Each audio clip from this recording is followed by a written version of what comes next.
আলহামদুলিল্লাহ আমিও যুবক, আমি যুবকদেরকে সম্মান করি। তোমরা থাকবা বাংলাদেশ নামে যে এয়ারক্রাফট, যে প্লেন, যে উড়োজাহাজ, এইটার ক্যাপ্টেন হিসাবে তোমরা বসবা ককপিটে, আমরা বসবো প্যাসেঞ্জারের সিটে। আমাদের যুব সমাজ বিশ্বের কোথাও এত আনুপাতিক হারে বিপুল সংখ্যক যুব সমাজ নাই। প্রত্যেকটি যুবক আমাদের দেশ গড়ার কারিগর, প্রত্যেকটি যুবতী আমাদের দেশ গড়ার কারিগর। আমরা যুবক যুবতীদের হাতে বেকারের ভাতা তুলে দিয়ে তাদেরকে অপমানিত করব না। আমরা তাদের হাতগুলোকে দক্ষ কারিগরের হাত হিসেবে গড়ে তুলব। তারপরে ইনশাআল্লাহ তাদের হাতে দেশ গড়ার জন্য যে কাজ যার সাথে উপযুক্ত তার হাতে সেই কাজ উঠাই দেব ইনশাআল্লাহ। এইভাবে যুবকরাই আগামীর বাংলাদেশ গড়ে দেবে আর গর্বের সাথে বলবে, আজ আমি বাংলাদেশ, আমরাই বাংলাদেশ। এই বাংলাদেশকে এগিয়ে নেওয়ার জন্য আমারও একটুখানি অবদান আছে। আমি বেকার ভাতা খাই না। যুবকরা যারা হাত তুলেন, যারা এখানে আছেন, যারা যুবক, সবাই হাত তুলে ফেলেছে, মুরব্বীরাও হাত তুলেছে। ঠিক আছে, সবার হাত তোলা। আসলে আমরা সবাই যুবক।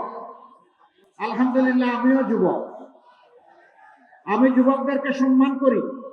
আমার গোটা হৃদয় এবং কলিজা জুড়ে আমি যুবকদেরকে ধারণ করি, কারণ এই যুবকদের কারণেই আজকে এখানে কথা বলার সুযোগ পাচ্ছি। এই যুবকদের কারণেই আপনারা এই মিটিংয়ে আসতে পেরেছেন। এই যুবকদের কারণে আমরা চাঁদাবাজদের বিরুদ্ধে কথা বলার সুযোগ পাচ্ছি।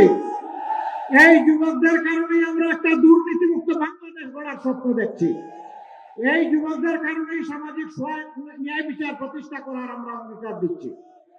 অতএব যুবকরা, তোমাদেরকে সেলিউট। তোমাদের হাতে বাংলাদেশ তুলে দিতে চাই, তৈরি হয়ে যাও।